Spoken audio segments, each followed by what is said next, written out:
이번 시간에는 거룩함에 이르면 영생이 시작, 이 제목으로 하나님의 말씀을 살펴보도록 하겠습니다.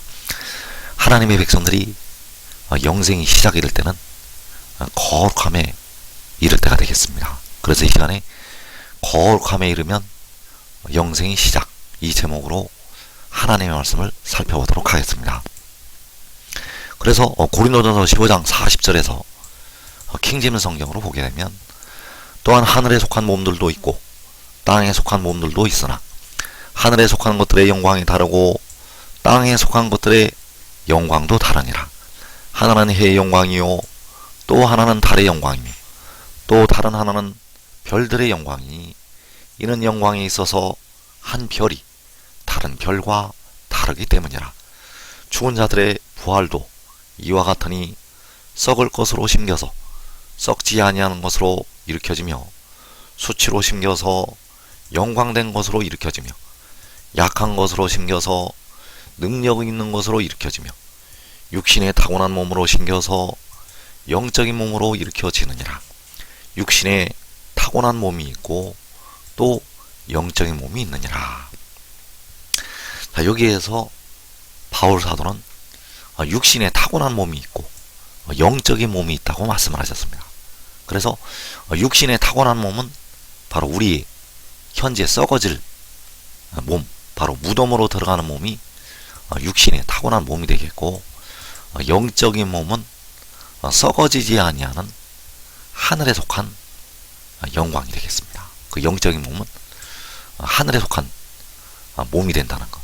그래서 우리 백성들이 영생이 시작이 될 때, 그 영생이 시작될 때는 바로 이 영적인 몸을 가지고 영생이 시작이 됩니다.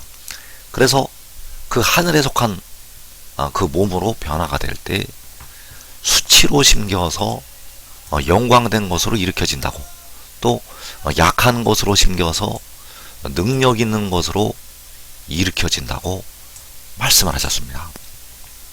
그 영적인 몸으로 변화가 될 때는 바로 수치로 심겨서 영광된 것으로, 또 육신의 타고난 몸으로 심겨서 영적인 몸으로 일으키심을 받게 됩니다.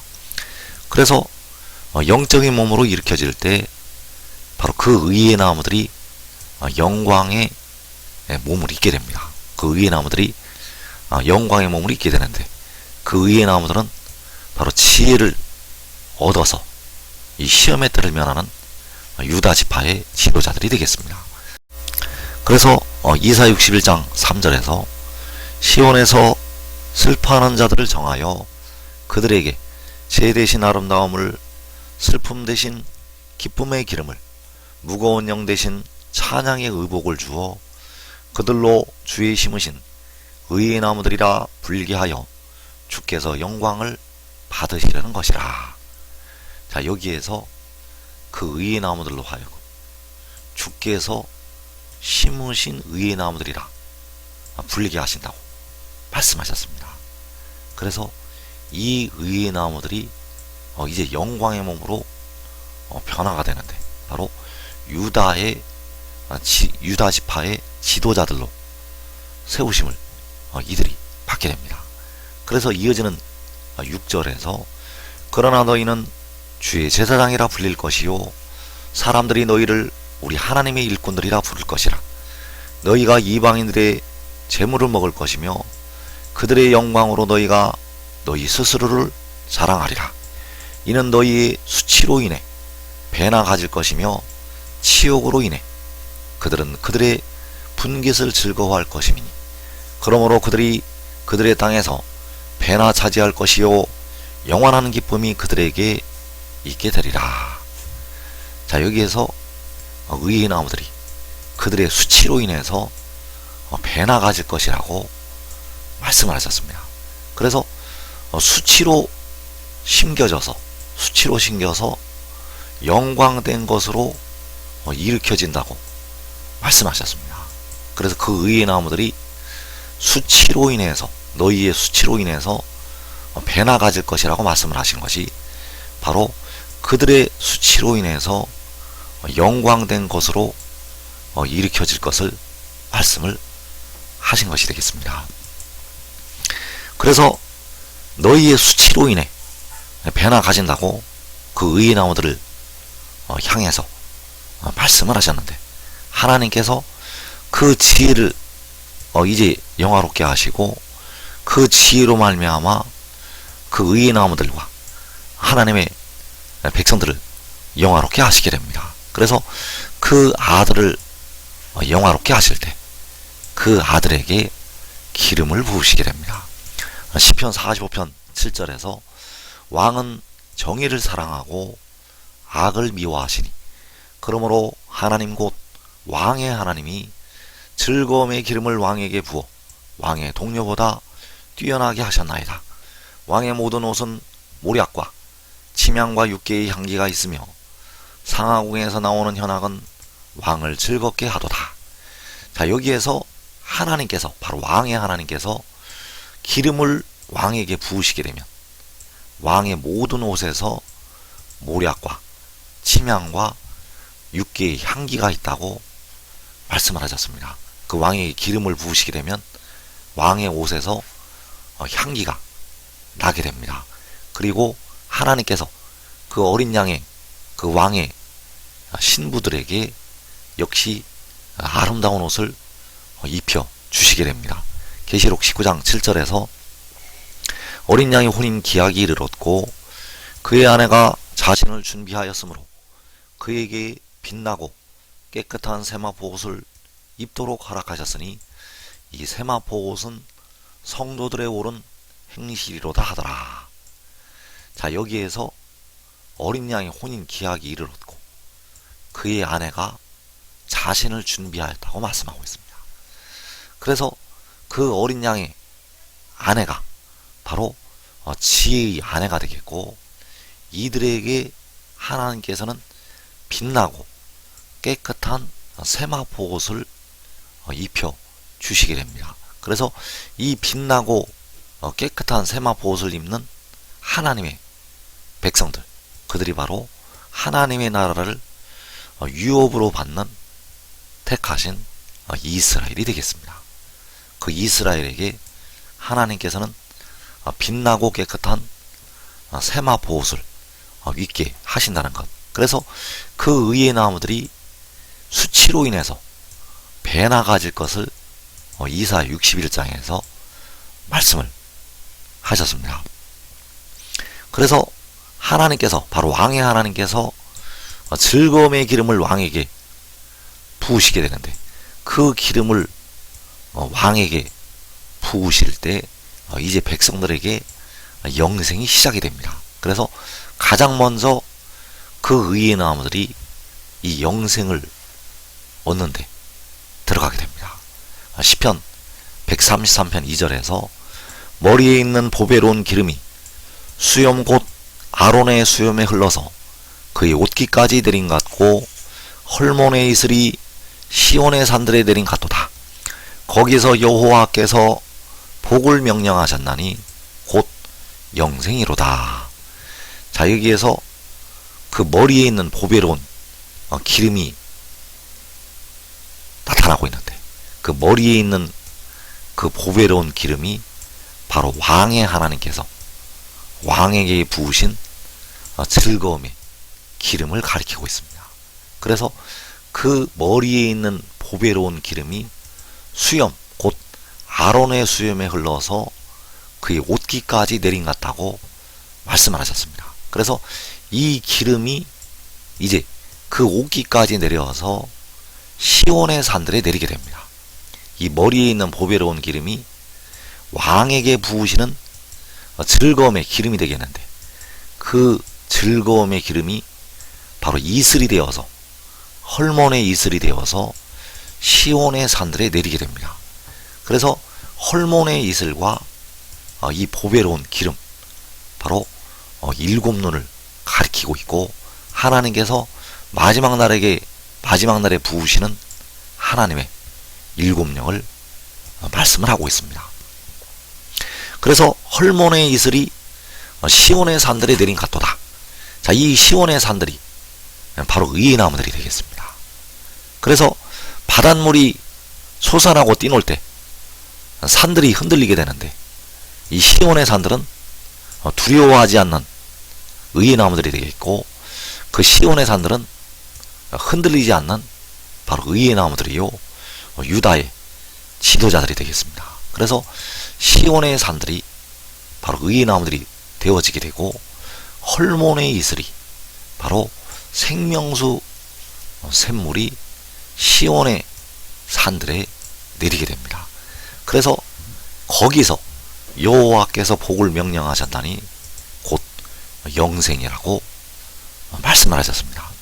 그래서 로마서 7장 4절에서 킹제임스 성경으로 보게 되면, 나의 형제들아, 이런 연유로 너희도 그리스도의 몸으로 인하여 율법에는 죽었나니 이는 너희로 다른 사람 곧 죽은 자들로부터 일으켜지신 그와 혼인하게 하려는 것이요 그리하여 우리로 하나님께 열매를 맺게 하려는 것이니라. 자, 우리가 이제 하나님께 열매를 맺게 되는데, 바로 죽은 자들로부터 일으켜지신 그와 혼인하여서 하나님께 열매를 맺게 됩니다. 그래서 그리스도의 몸으로 인해서 율법에 대해서 육신이 죽게 되고, 이제 그 육신이 부활하여서, 그 육신이 죽은 뒤에 그 육신이 부활하여서 그 죽은 자들로부터 일으켜지신 그와 혼인을 하게 되고, 그와 혼인을 하여서 우리가 하나님께 대해서 열매를 맺게 됩니다. 그래서 그리스도의 몸으로 인해서 백성들의 육신은 율법에 대해서 죽게 됩니다. 그리스도의 몸으로 인해서 율법에 매여 있는 그 육신이 죽어야 율법에서 벗어나기 때문에, 그 육신이 무덤에 들어갔다가 다시 부활을 해서 그리스도의 몸과 혼인이 되어지게 된다는 사실입니다. 그래서 이제 백성들의 육신이 율법의 종로로 타지 아니하고 그리스도의 종이 되어서 의의 종이 된다는 사실입니다. 백성들의 육신이 율법의 저주 아래서 죄의 종이 되어 있다가, 이제 그 율법에 대해서 육신이 죽게 되고 그리스도의 종이 되어서 의의 종이 된다는 사실입니다. 그래서 로마서 6장 19절에서 이제는 너희 지체를 의에게 종으로 내주어 거룩함에 이르라. 22절에서 이제는 너희가 죄로부터 해방되고 하나님께 종이 되어 거룩함에 이르는 열매를 맺었으니 그 마지막은 영생이라. 자, 여기에서 바울 사도가 너희 지체를 의에게 종으로 내주어 거룩함에 이르라고 말씀하셨습니다. 그래서 의에게 종으로 내주는 것은 바로 하나님께 종이 되는 것이 되겠고, 의에게 종으로 내주어 거룩함에 이르는 것이 하나님께 종이 되어서 거룩함에 이르는 열매를 맺는 것이 되겠습니다. 그래서 여기서 말씀하는 의가 바로 지혜가 되겠고, 몸을 위하여 계시는 주가 되겠습니다. 그래서 그 주의 종이 되는 것이 하나님께 종이 되어서 거룩함에 이르는 것이 되겠습니다. 그 의의 종으로 내주어 거룩함에 이르는 것은 바로 하나님께 종이 되어서 거룩함에 이르는 것. 그래서 의의 종이 된다는 것은 바로 하나님께 종이 되는 것이 되겠고, 그 종이 되어지게 되면 그 마지막은 영생이라고 말씀을 하시고 있습니다. 그래서 그 육신이 거룩함에 이르러야 백성들이 영생에 이르게 됩니다. 그 육신이 아직 거룩하지 않기 때문에 그 육신은 오늘도 무덤으로 들어가고 있습니다. 그래서 그 육신이 거룩함에 이르는 길은 바로 의의 종이 되는 것이요, 그 의의 종이 되는 것은 하나님께 종이 되는 것이 되겠습니다. 그래서 고린도전서 6장 13절에서 몸은 음란을 위하여 있지 않고 오직 주를 위하여 있으며 주는 몸을 위하여 계시느니라. 하나님이 주를 다시 살리셨고 또한 그의 권능으로 우리를 다시 살리시리라. 너희 몸이 그리스도의 지체인 줄을 알지 못하느냐? 내가 그리스도의 지체를 가지고 창녀의 지체를 만들겠느냐? 결코 그럴 수 없느니라. 창녀와 합하는 자는 그와 한 몸인 줄을 알지 못하느냐. 일러스되 둘이 한 육체가 된다 하셨나니 주와 합하는 자는 한 영이니라. 자, 여기에서 몸이, 백성들의 몸이 음란을 위하여 있지 않고 오직 주를 위하여 있다고 말씀하셨습니다. 그래서 백성들의 몸이 주를 위하여 있게 되고 주는 몸을 위하여 계시게 됩니다. 그래서 몸을 위하여 계시는 주가 백성들의 몸의 속량을 담당을 하게 되고 백성들의 무덤으로 들어가고 있는 몸을 위해서 자기의 영혼을 제물로 드리게 됩니다. 그래서 그 몸의 속전을 지불한 주가 바로 몸을 위하여 계시는 주가 되겠고, 그래서 너희 몸이 그리스도의 지체인 줄을 알지 못하느냐. 자, 백성들의 몸은 그리스도의 지체가 되겠고, 백성들의 몸을 가지고 창녀의 지체를 결코 만들 수가 없다고 말씀을 하시고 있다는 사실입니다. 내가 그리스도의 지체를 가지고 창녀의 지체를 만들겠느냐? 결코 그럴 수 없느니라. 그래서 음행하는 자는 하나님의 나라를 유업으로 받지 못한다고 말씀을 하셨다는 사실입니다. 그래서 창녀와 합하는 자는 그와 한 몸인 줄을 알지 못하느냐. 일러스되 둘이 한 육체가 된다 하셨나니. 자, 창녀와 합하는 자는 바로 음행하는 자가 되겠고, 음행하는 자는 자기 몸에게 죄를 범하는 자가 되겠습니다. 음행하는 자는 자기 몸에게 죄를 범하는 자. 그래서 그리스도의 지체는 창녀의 지체가 아니요 바로 주의 지체가 되겠고, 그 몸을 위해서 계시는 주의 지체가 되겠습니다. 그래서 몸은 음란을 위하여 있지 않고 오직 주를 위하여 있다고 말씀하셨고, 주는 몸을 위하여 계신다고 말씀을 하셨다는 사실. 그래서 그리스도의 몸으로 인해서 율법에 대해서 백성들의 육신이 죽게 됩니다. 왜냐하면 그 율법에서 벗어나기 위해서 육신이 죽는 것이 되겠습니다. 그 율법에서 벗어나기 위해서 육신이 무덤으로 들어간다는 것. 그래서 육신이 죽었다가 부활을 해서 그리스도의 지체가 되어서 하나가 이루어지게 됩니다. 그래서 너희 몸이 그리스도의 지체인 줄을 알지 못하느냐. 바로 백성들의 몸은 그리스도의 지체가 되어서 하늘에 속한 몸으로, 영광의 몸으로 변화가 된다는 사실입니다. 그래서 의의 나무들은 이 땅에 시험의 때를 자기와 자기의 가족이 면하게 되고 먼저 영생에 들어가게 되겠습니다.